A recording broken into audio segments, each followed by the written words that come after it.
Isang gabi noong dekada 80, hawak ng isang Pilipino ang buong mundo. Sa isang iglap ng kanyang kamao, kayang-kaya niyang magpabagsak ng higante at mag-uwi ng milyon-milyong piso. Siya si Rolando Navarrete, ang bad boy of the Diangas, ang WBC Super Featherweight Champion ng daigdig.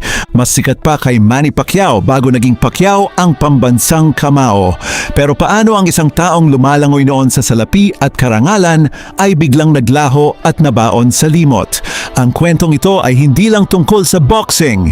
Ito ay tungkol sa rurok ng tagumpay at ang napakasakit na pagbagsak sa lupa. Bago natin buksan ang madilim na kabanata ng kanyang buhay, huwag kalimutang mag-subscribe, i-like ang video na ito at i-share ang kwentong magpababago sa pananaw mo sa buhay. Dahil ang unang pagkakamali ni Rolando ay hindi nangyari sa loob ng ring kundi sa isang lugar na hindi niya inaasahan. Ano nga ba ang nangyari? Ipinanganak si Rolando Navarrete sa kahirapan ng Dadiangas na kilala natin ngayon bilang General Santos City.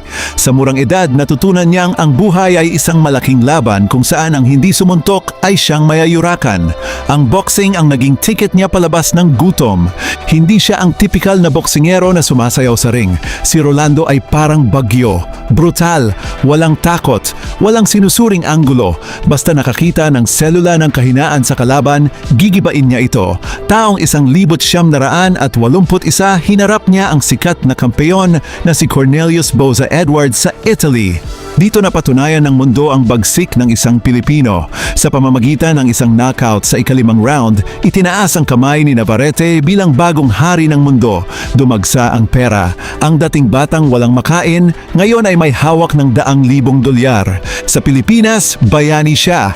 Kahit saan siya magpunta, may sumisigaw ng kanyang pangalan, may mga politikong gustong makipagkamay at may mga magagandang babaeng naghihintay sa kanyang pansin. Ang akala ng marami, ito na ang simula ng isang walang katapusang dinastiya. Ngunit sa likod ng mga kumikinang na ginto at hiyawan ng mga tao, may isang lihim na kaaway na unti-unting lumalamon sa katinuan ng kampeon. Isang gabi, matapos ang isang malaking selebrasyon, isang desisyon ang tuluyang nagpabago sa takbo ng kanyang kapalaran. Desisyon na naging mitya ng kanyang pagbagsak. Nang makuha ni Rolando ang korona, kasabay nitong dumating ang mga mapanlinlang na karangyaan. Ang disiplina sa training na nag-akyat sa kanya sa itaas ay dahan-dahang napalitan ng alak, sugal, pambabae at ipinagbabawal na gamot. Ang bad boy na bansag sa kanya sa ring ay naging totoong buhay na. Hindi na siya nakikinig sa kanyang mga coach. Ang tingin niya sa kanyang sarili ay hindi na matatalo kailanman. Noong 1982, hinarap niya si Rafael Bazooka Limon sa Las Vegas para ipagtanggol ang kanyang titulo. Sa unang mga round, dominado ni Navarrete ang laban. Mukhang madali lang ang panalo. Ngunit habang tumatagal ang laban, doon lumabas ang katotohanan.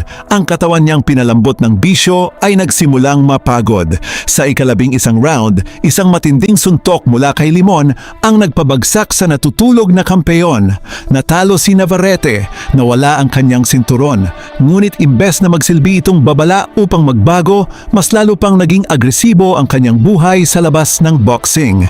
Ang pera ay mabilis na naubos at ang mga taong nakapaligid sa kanya noong siya ay sikat pa ay isa-isang naglaho na parang bula. At sa kanyang pag-iisa sa Amerika, nagawa niya ang isang krimen na tuluyang nagwakas sa kanyang karera sa boxing at nagdala sa kanya sa likod ng rehas. Ano ang krimeng ito na naging mantsa sa kanyang pangalan habang buhay?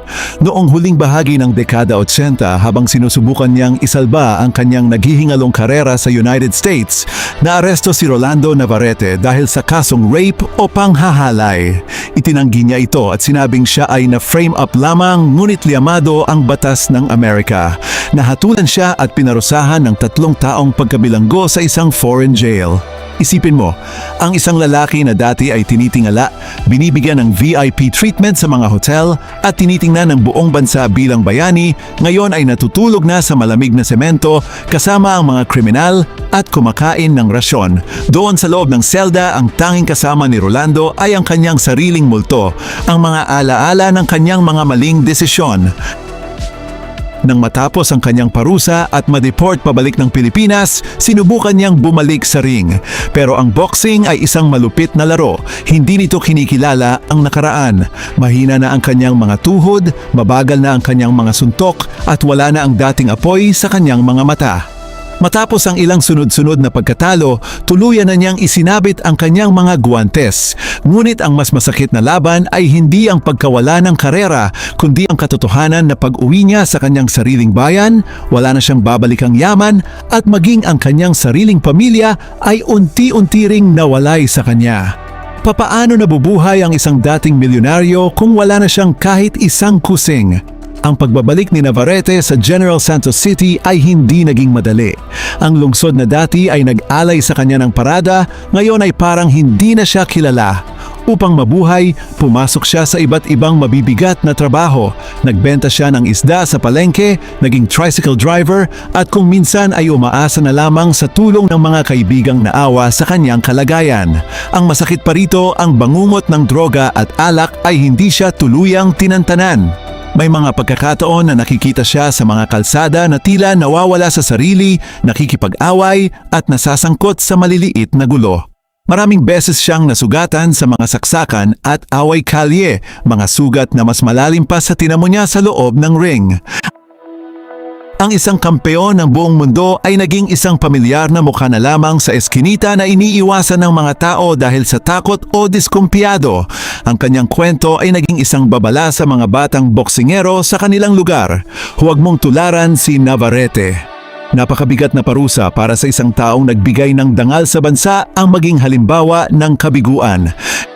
Gayunpaman, sa kabila ng lahat ng dumi, sugat at pagkakamali, nananatili pa rin sa kanya ang dugong boksingero. Sa kanyang pagtanda, paano nga ba niya hinaharap ang bawat araw na lumilipas? Ang buhay ni Rolando Navarrete ay isang salamin na nagpapakita sa atin ng isang napakahalagang katotohanan tungkol sa buhay ng tao. Ang tunay na lakas ay hindi nasusukat sa kung gaano kalakas ang iyong suntok o kung gaano karaming kalaban ang kaya mong itumba. Ang tunay na tagumpay ay nasa disiplina mo na protektahan ang mga bagay na mahalaga sa iyo kapag nasa itaas ka na. Itinuturo sa atin ni Rolando na ang katanyagan, pera at kapangyarihan ay mga pansamantalang hiram lamang natin sa mundo. Kung hindi natin ito rerespetuhin at aalagaan ng may kababaang loob, madali itong kukunin sa atin sa paraang mas masakit pa sa isang knockout punch. Ang mas magandang aral dito, ang buhay ay hindi natatapos sa isang pagkatalo. Kahit gaano kakalalim bumagsak at kahit gaano karaming beses kang nagkamali, ang mahalaga ay kung paano mo tinatanggap ang iyong kasalukuyan ng may dignidad. Si Rolando, sa kabila ng lahat, ay hindi sumuko sa buhay. Tinanggap niya ang kanyang tadhana ng walang isinusumpang tao. At ngayon sa kanyang pagtanda sa General Santos City, malayo sa karangyaan, malayo sa mga kamera at malayo sa hiyawan ng milyon-milyong tao. Ito na ang buhay niya ngayon. Isang simpleng matanda na lamang na may mga kwento ng nakaraang kaluwalhatian na baon sa kanyang bawat pilat. Isang paalala na ang bawat tao, bayani man o ordinaryo, ay may sariling laban na kinakaharap araw-araw. Kaya ang tanong ko sa inyo, kung ikaw ang nasa kalagayan ni Rolando Navarrete noong panahon ng kanyang kasikatan, sa tingin mo ba ay makakayanan mong iwasan ang mga tukso na nagpabagsak sa kanya? O baka naman mas madaling mahulog sa patibong kapag nasa iyo na ang lahat ng yaman sa mundo? Ibahagi ang inyong mga saloobin sa comment section sa ibaba. Huwag kalimutang i-click ang like, mag-subscribe para sa marami pang malalalim na kwento ng totoong buhay at pindutin ang notification bell para lagi kayong updated. Hanggang sa muling laban ng buhay, ito ang inyong gabay. Salamat sa panonood!